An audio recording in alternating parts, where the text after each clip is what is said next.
Chapter 3. Faith, visualization of and belief in attainment of desire, the second step toward riches. Faith is the head chemist of the mind. When faith is blended with the vibration of thought, the subconscious mind instantly picks up the vibration, translates it into its spiritual equivalent, and transmits it to infinite intelligence, as in the case of prayer. The emotions of faith, love, and sex are the most powerful of all the major positive emotions. When the three are blended, they have the effect of coloring the vibration of thought in such a way that it instantly reaches the subconscious mind, where it is changed into its spiritual equivalent, the only form that induces a response from infinite intelligence. Love and faith are psychic, related to the spiritual side of man. Sex is purely biological and related only to the physical. The mixing or blending of these three emotions has the effect of opening a direct line of communication between the finite, thinking mind of man and infinite intelligence. How to develop faith? There comes, now, a statement which will give a better understanding of the importance the principle of autosuggestion assumes in the transmutation of desire into its physical, or monetary equivalent, namely, faith is a state of mind which may be induced or created by affirmation or repeated instructions to the subconscious mind through the principle of autosuggestion. As an illustration, consider the purpose for which you are, presumably, reading this book. The object is, naturally, to acquire the ability to transmute the intangible thought impulse of desire into its physical counterpart, money.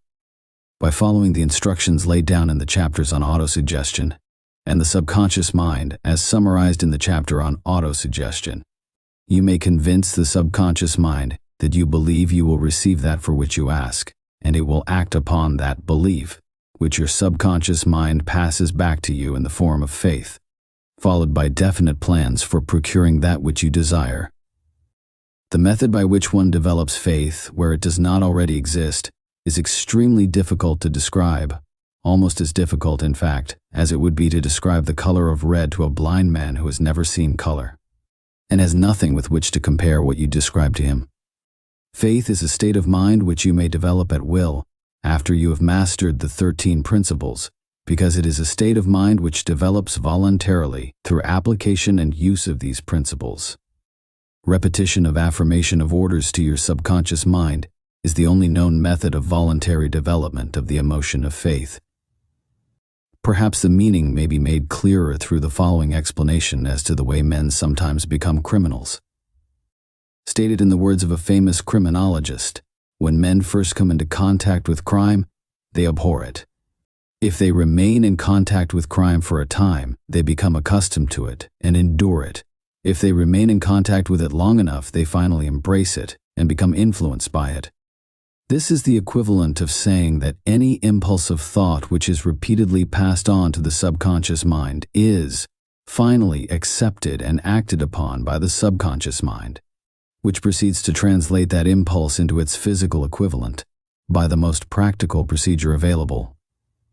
In connection with this, consider again the statement, all thoughts which have been emotionalized, given feeling, and mixed with faith, begin immediately to translate themselves into their physical equivalent or counterpart. The emotions, or the feeling portion of thoughts, are the factors which give thoughts vitality, life, and action. The emotions of faith, love, and sex, when mixed with any thought impulse, give it greater action than any of these emotions can do singly. Not only thought impulses which have been mixed with faith, but those which have been mixed with any of the positive emotions, or any of the negative emotions, may reach and influence the subconscious mind. From this statement, you will understand that the subconscious mind will translate into its physical equivalent a thought impulse of a negative or destructive nature, just as readily as it will act upon thought impulses of a positive or constructive nature. This accounts for the strange phenomenon which so many millions of people experience, referred to as misfortune or bad luck. There are millions of people who believe themselves doomed to poverty and failure because of some strange force over which they believe they have no control. They are the creators of their own misfortunes because of this negative belief which is picked up by the subconscious mind and translated into its physical equivalent. This is an appropriate place at which to suggest again that you may benefit by passing on to your subconscious mind any desire which you wish translated into its physical or monetary equivalent, in a state of expectancy or belief that the transmutation will actually take place. Your belief or faith is the element which determines the action of your subconscious mind. There is nothing to hinder you from deceiving your subconscious mind when giving it instructions through autosuggestion, as I deceived my son's subconscious mind. To make this deceit more realistic, conduct yourself just as you would if you were already in possession of the material thing which you are demanding. When you call upon your subconscious mind, the subconscious mind will transmute into its physical equivalent, by the most direct and practical media available, any order which is given to it in a state of belief or faith that the order will be carried out. Surely enough has been stated to give a starting point from which one may, through experiment and practice, acquire the ability to mix faith with any order given to the subconscious mind. Perfection will come through practice. It cannot come by merely reading instructions. If it be true that one may become a criminal by association with crime, and this is a known fact, it is equally true that one may develop faith by voluntarily suggesting to the subconscious mind that one has faith. The mind comes, finally, to take on the nature of the influences which dominate it. Understand this truth, and you will know why it is essential for you to encourage the positive emotions as dominating forces of your mind, and discourage and eliminate negative emotions. A mind dominated by positive emotions becomes a favorable abode for the state of mind known as faith. A mind so dominated may, at will, give the subconscious mind instructions, which it will accept and act upon immediately. Faith is a state of mind which may be induced by autosuggestion. All down the ages, the religionists have admonished struggling humanity to have faith in this, that, and the other dogma or creed, but they have failed to tell people how to have faith. They have not stated that faith is a state of mind, and that it may be induced by self-suggestion. In language which any normal human being can understand, we will describe all that is known about the principle through which faith may be developed, where it does not already exist. Have faith in yourself, faith in the infinite. Before we begin, you should be reminded again that faith is the eternal elixir which gives life, power, and action to the impulse of thought. The foregoing sentence is worth reading a second time, and a third, and a fourth. It is worth reading aloud. Faith is the starting point of all accumulation of riches. Faith is the basis of all miracles and all mysteries which cannot be analyzed by the rules of science. Faith is the only known antidote for failure. Faith is the element, the chemical which, when mixed with prayer, gives one direct communication with infinite intelligence. Faith is the element which transforms the ordinary vibration of thought, created by the finite mind of man, into the spiritual equivalent. Faith is the only agency through which the cosmic force of infinite intelligence can be harnessed and used by man. Every one of the foregoing statements is capable of proof. The proof is simple and easily demonstrated. It is wrapped up in the principle of autosuggestion. Let us center our attention, therefore, upon the subject of self-suggestion and find out what it is, and what it is capable of achieving. It is a well-known fact that one comes, finally, to believe whatever one repeats to oneself, whether the statement be true or false. If a man repeats a lie over and over, he will eventually accept the lie as truth. Moreover, he will believe it to be the truth. Every man is what he is, because of the dominating thoughts which he permits to occupy his mind. Thoughts which a man deliberately places in his own mind, and encourages with sympathy, and with which he mixes any one or more of the emotions, constitute the motivating forces which direct and control his every movement, act, and deed. Comes now a very significant statement of truth. Thoughts which are mixed with any of the feelings of emotions constitute a magnetic force which attracts, from the vibrations of the ether, other similar or related thoughts. A thought thus magnetized with emotion may be compared to a seed which, when planted in fertile soil, germinates, grows, and multiplies itself over and over again, until that which was originally one small seed becomes countless millions of seeds of the same brand.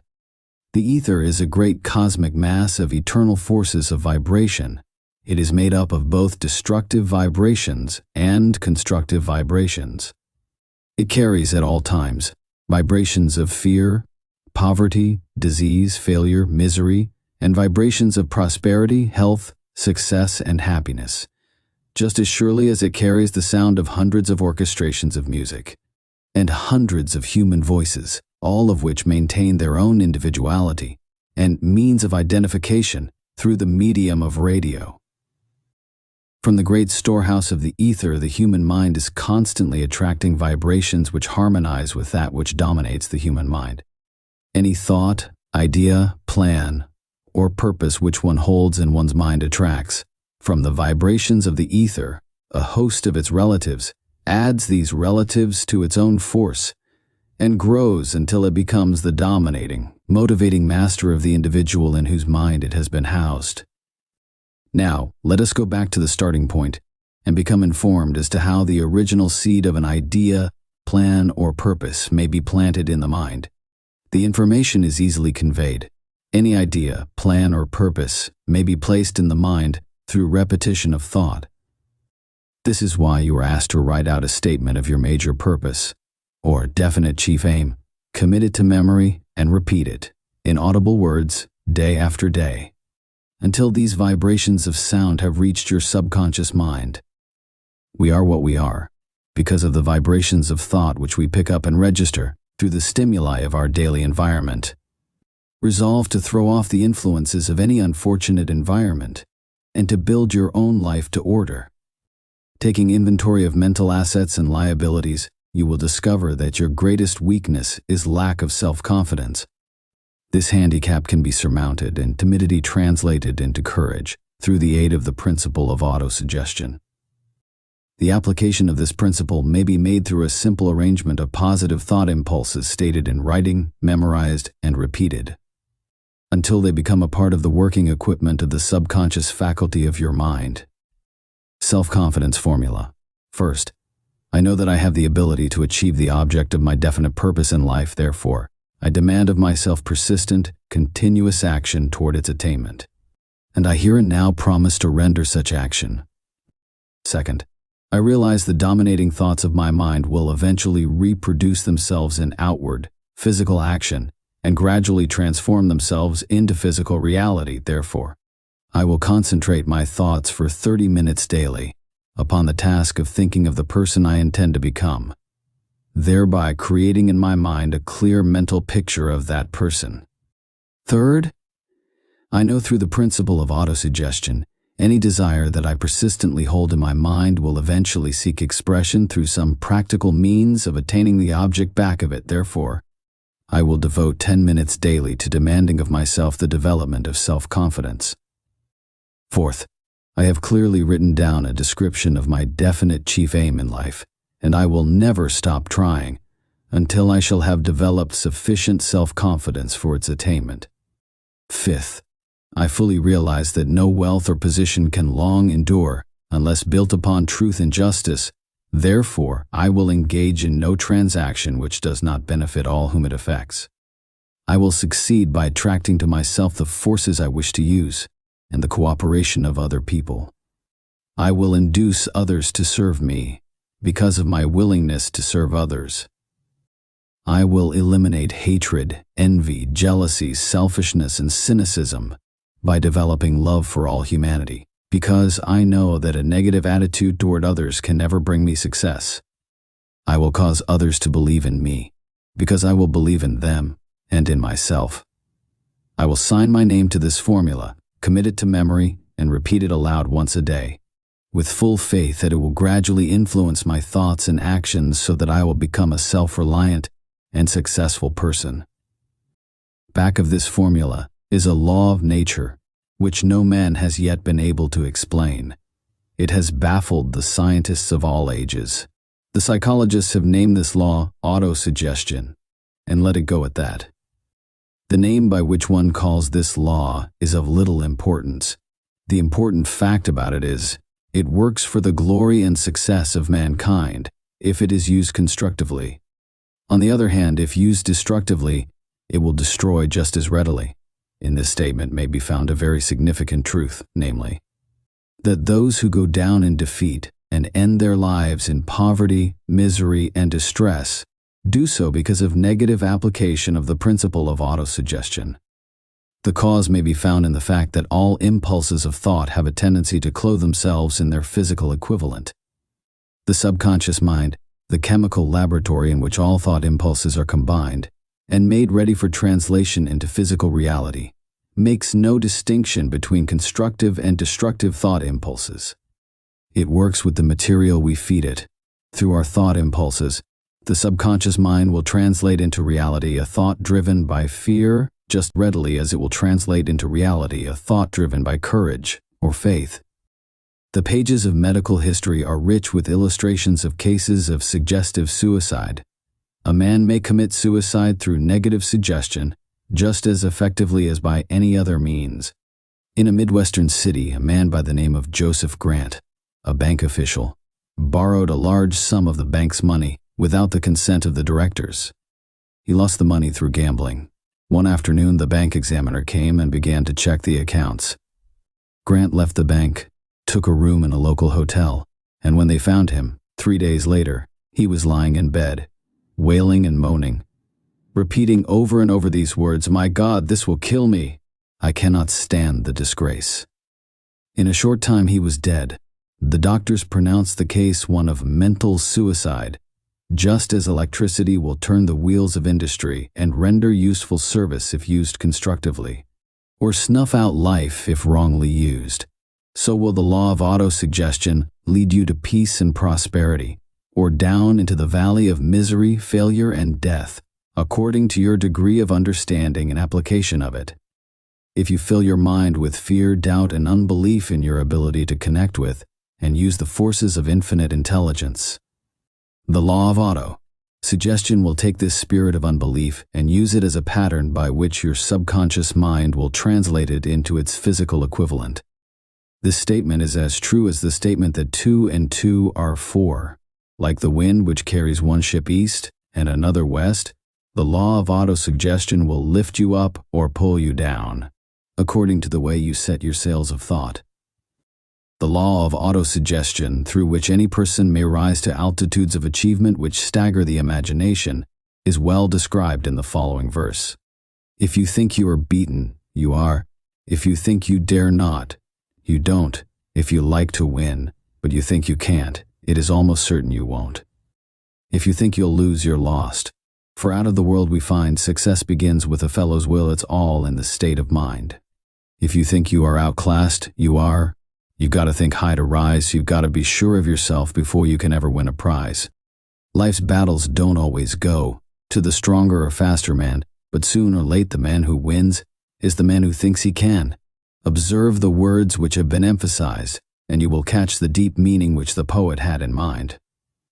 Somewhere in your makeup, perhaps in the cells of your brain, there lies sleeping the seed of achievement which, if aroused and put into action, would carry you to heights such as you may never have hoped to attain.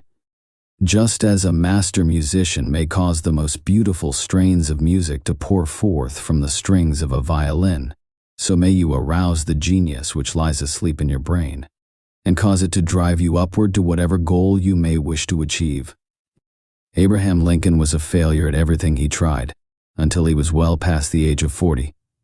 He was a Mr. Nobody from nowhere, until a great experience came into his life, aroused the sleeping genius within his heart and brain, and gave the world one of its really great men.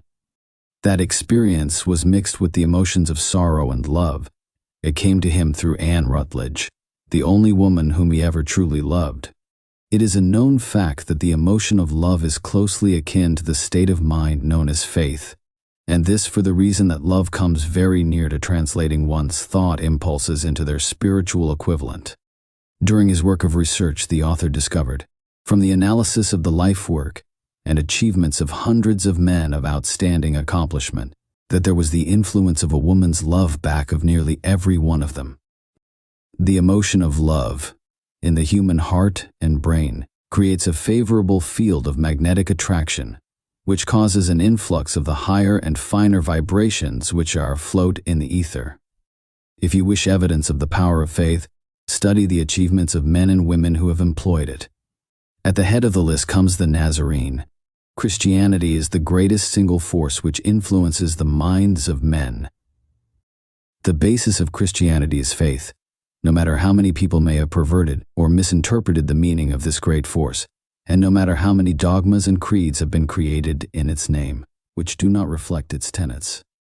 The sum and substance of the teachings and the achievements of Christ, which may have been interpreted as miracles, were nothing more nor less than faith.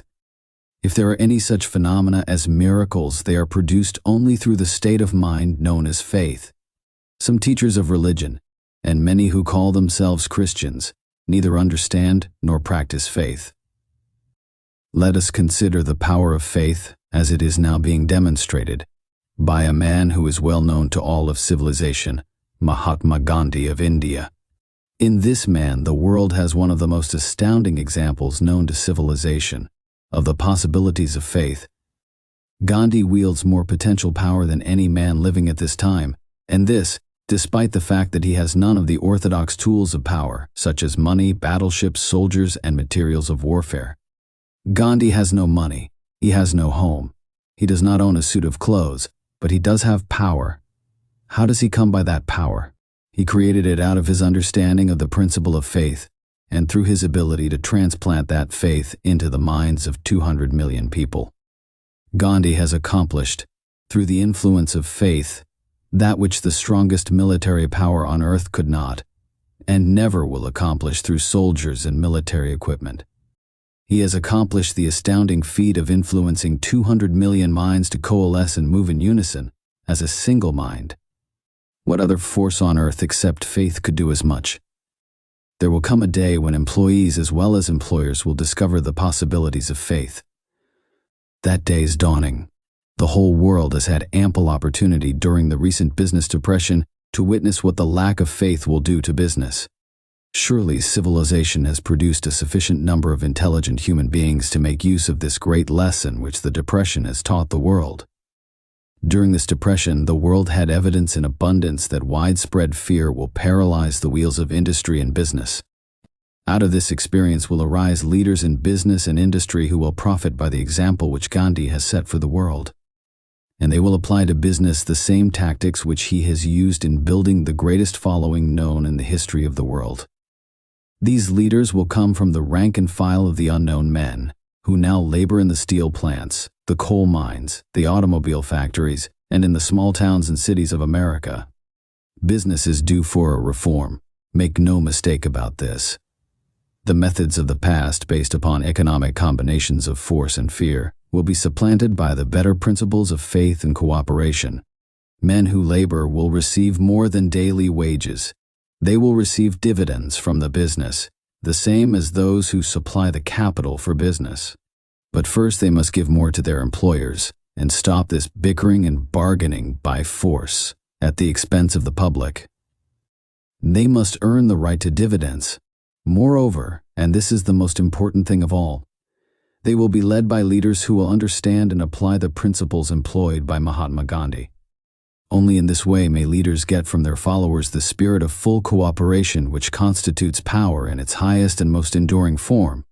This stupendous machine age in which we live, and from which we are just emerging, has taken the soul out of men. Its leaders have driven men as though they were pieces of cold machinery. They were forced to do so by the employees who have bargained, at the expense of all concerned, to get and not to give. The watchword of the future will be human happiness and contentment, and when this state of mind shall have been attained, the production will take care of itself, more effectively than anything that has ever been accomplished where men did not and could not mix faith and individual interest with their labor. Because of the need for faith and cooperation in operating business and industry, it will be both interesting and profitable to analyze an event which provides an excellent understanding of the method by which industrialists, And businessmen accumulate great fortunes by giving before they try to get. The event chosen for this illustration dates back to 1900s, when the United States Steel Corporation was being formed.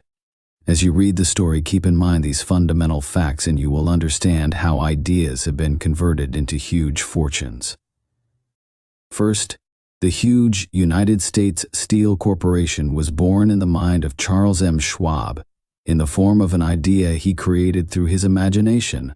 Second, he mixed faith with his idea. Third, he formulated a plan for the transformation of his idea into physical and financial reality. Fourth, he put his plan into action with his famous speech at the University Club. Fifth, he applied and followed through on his plan with persistence, and backed it with firm decision until it had been fully carried out. Sixth, he prepared the way for success by a burning desire for success. If you are one of those who have often wondered how great fortunes are accumulated, this story of the creation of the United States Steel Corporation will be enlightening. If you have any doubt that men can think and grow rich, this story should dispel that doubt, because you can plainly see in the story of the United States Steel the application of a major portion of the 13 principles described in this book. This astounding description of the power of an idea was dramatically told by John Lowell in the New York World Telegram, with whose courtesy it is here reprinted.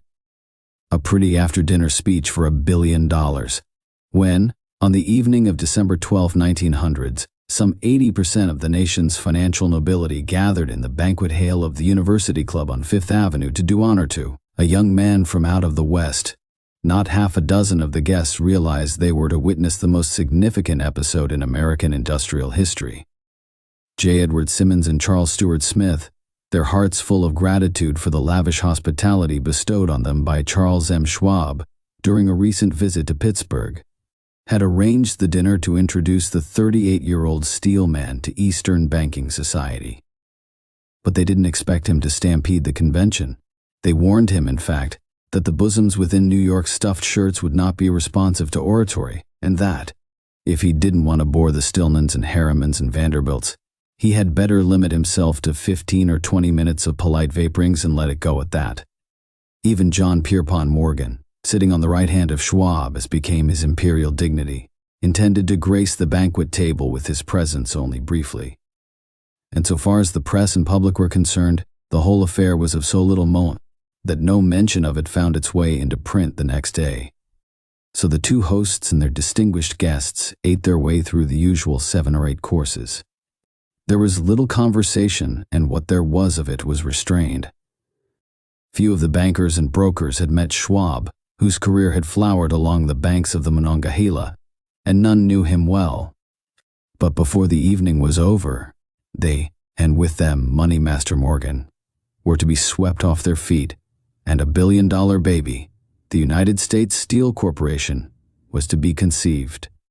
It is perhaps unfortunate for the sake of history that no record of Charlie Schwab's speech at the dinner ever was made. He repeated some parts of it at a later date during a similar meeting of Chicago bankers. And still later, when the government brought suit to dissolve the Steel Trust, he gave his own version from the witness stand of the remarks that stimulated Morgan into a frenzy of financial activity. It is probable, however, that it was a homely speech, somewhat ungrammatical, for the niceties of language never bothered Schwab, full of epigram and threaded with wit. But aside from that, it had a galvanic force and effect upon the $5 billion of estimated capital that was represented by the diners. After it was over and the gathering was still under its spell, although Schwab had talked for 90 minutes, Morgan led the orator to a recessed window where, dangling their legs from the high, uncomfortable seat, they talked for an hour more. The magic of the Schwab personality had been turned on, full force, but what was more important and lasting was the full-fledged, clear-cut program he laid down for the aggrandizement of steel. Many other men had tried to interest Morgan in slapping together a steel trust after the pattern of the biscuit, wire and hoop, sugar, rubber, whiskey, oil, or chewing gum combinations. John W. Gates, the gambler, had urged it, but Morgan distrusted him. The Moore boys, Bill and Jim, Chicago stock jobbers who had glued together a match trust and a cracker corporation, had urged it and failed. Albert H. Gary, the sanctimonious country lawyer, wanted to foster it, but he wasn't big enough to be impressive. Until Schwab's eloquence took J.P. Morgan to the heights from which he could visualize the solid results of the most daring financial undertaking ever conceived. The project was regarded as a delirious dream of easy money crackpots.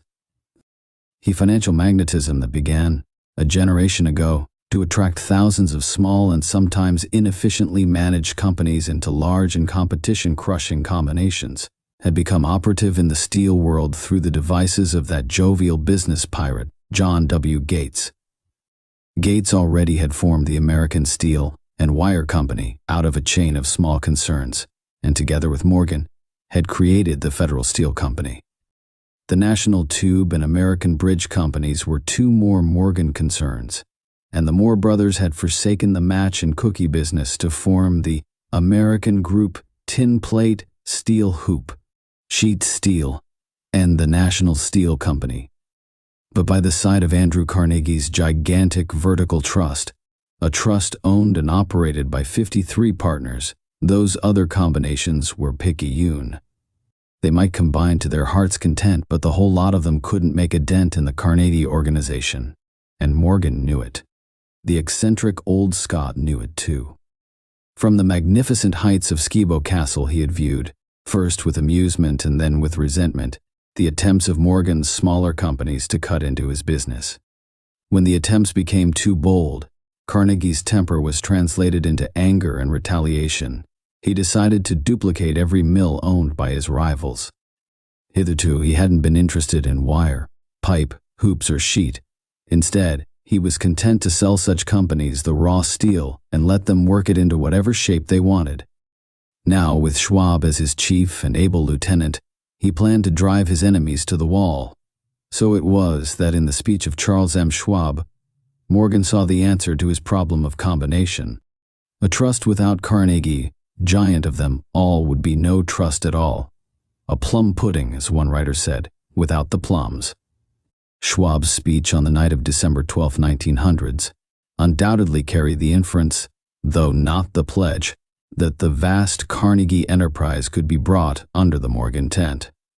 He talked of the world future for steel, of reorganization for efficiency, of specialization, of the scrapping of unsuccessful mills and concentration of effort on the flourishing properties, of economies in the ore traffic, of economies in overhead and administrative departments, of capturing foreign markets. More than that, he told the buccaneers among them wherein lay the errors of their customary piracy. Their purposes, he inferred, had been to create monopolies, raise prices, and pay themselves fat dividends out of privilege. Schwab condemned the system in his heartiest manner. The short-sightedness of such a policy, he told his hearers, lay in the fact that it restricted the market in an era when everything cried for expansion. By cheapening the cost of steel, he argued, an ever-expanding market would be created, more uses for steel would be devised, and a goodly portion of the world trade could be captured. Actually, though he did not know it, Schwab was an apostle of modern mass production. So the dinner at the University Club came to an end. Morgan went home to think about Schwab's rosy predictions. Schwab went back to Pittsburgh to run the steel business for Andrew Carnegie, while Gary and the rest went back to their stock tickers to fiddle around in anticipation of the next move. It was not long coming. It took Morgan about 1 week to digest the feast of reason Schwab had placed before him. When he had assured himself that no financial indigestion was to result, he sent for Schwab and found that young man rather coy. Mr. Carnegie, Schwab indicated, might not like it if he found his trusted company president had been flirting with the Emperor of Wall Street, the street upon which Carnegie was resolved never to tread. Then it was suggested by John W. Gates, the go-between, that if Schwab happened to be in the Bellevue Hotel in Philadelphia, J.P. Morgan might also happen to be there. When Schwab arrived, however, Morgan was inconveniently ill at his New York home, and so, on the elder man's pressing invitation, Schwab went to New York and presented himself at the door of the financier's library. Now, certain economic historians have professed the belief that from the beginning to the end of the drama, The stage was set by Andrew Carnegie, that the dinner to Schwab, the famous speech, the Sunday night conference between Schwab and the Money King, were events arranged by the canny Scot. The truth is exactly the opposite. When Schwab was called in to consummate the deal, he didn't even know whether the little boss, as Andrew was called, would so much as listen to an offer to sell, particularly to a group of men whom Andrew regarded as being endowed with something less than holiness. But Schwab did take into the conference with him, in his own handwriting, 6 sheets of copperplate figures, representing to his mind the physical worth and the potential earning capacity of every steel company he regarded as an essential star in the new metal firmament. 4 men pondered over these figures all night. The chief, of course, was Morgan, steadfast in his belief in the divine right of money. With him was his aristocratic partner, Robert Bacon, a scholar and a gentleman. The third was John W. Gates, whom Morgan scorned as a gambler and used as a tool. The fourth was Schwab, who knew more about the processes of making and selling steel than any whole group of men then living. Throughout that conference, the Pittsburgher's figures were never questioned. If he said a company was worth so much, then it was worth that much and no more. He was insistent, too, upon including in the combination only those concerns he nominated. He had conceived a corporation in which there would be no duplication, not even to satisfy the greed of friends who wanted to unload their companies upon the broad Morgan shoulders. Thus he left out, by design, a number of the larger concerns upon which the walruses and carpenters of Wall Street had cast hungry eyes. When dawn came, Morgan rose and straightened his back. Only one question remained. "Do you think you can persuade Andrew Carnegie to sell?" he asked. "I can try," said Schwab. "If you can get him to sell, I will undertake the matter," said Morgan. So far so good, but would Carnegie sell? How much would he demand? Schwab thought about $320 million. What would he take payment in? Common or preferred stocks? Bonds? Cash? Nobody could raise $350 million in cash. There was a golf game in January on the frost-cracking heath of the St. Andrews Links in Westchester, with Andrew bundled up in sweaters against the cold, and Charlie talking volubly, as usual, to keep his spirits up. But no word of business was mentioned until the pair sat down in the cozy warmth of the Carnegie cottage hard by. Then, with the same persuasiveness that had hypnotized 80 millionaires at the University Club, Schwab poured out the glittering promises of retirement and comfort, of untold millions to satisfy the old man's social caprices. Carnegie capitulated, wrote a figure on a slip of paper, handed it to Schwab and said, "All right, that's what we'll sell for." The figure was approximately $400 million and was reached by taking the $320 million mentioned by Schwab as a basic figure, and adding to it $80 million to represent the increased capital value over the previous 2 years. Later, on the deck of a transatlantic liner, the Scotsman said ruefully to Morgan, "I wish I had asked you for $100 million more." "If you had asked for it, you'd have gotten it," Morgan told him cheerfully. There was an uproar, of course. A British correspondent cabled that the foreign steel world was appalled by the gigantic combination. President Hadley of Yale declared that unless trusts were regulated, the country might expect an emperor in Washington within the next 25 years. But that able stock manipulator, Keene, went at his work of shoving the new stock at the public so vigorously that all the excess water, estimated by some at nearly $600 million, was absorbed in a twinkling. So Carnegie had his millions, and the Morgan Syndicate had $62 million for all its trouble, and all the boys, from Gates to Gary, had their millions. The 38-year-old Schwab had his reward. He was made president of the new corporation and remained in control until 1930. The dramatic story of big business, which you have just finished, was included in this book because it is a perfect illustration of the method by which desire can be transmuted into its physical equivalent. I imagine some readers will question the statement that a mere, intangible desire can be converted into its physical equivalent. Doubtless some will say, you cannot convert nothing into something. The answer is in the story of United States Steel. That giant organization was created in the mind of one man. The plan by which the organization was provided with the steel mills that gave it financial stability was created in the mind of the same man. His faith, his desire, his imagination, his persistence were the real ingredients that went into United States Steel. The steel mills and mechanical equipment acquired by the corporation after it had been brought into legal existence were incidental. But careful analysis will disclose the fact that the appraised value of the properties acquired by the corporation increased in value by an estimated $600 million by the mere transaction which consolidated them under one management. In other words, Charles M. Schwab's idea, plus the faith with which he conveyed it to the minds of J.P. Morgan and the others, was marketed for a profit of approximately $600 million.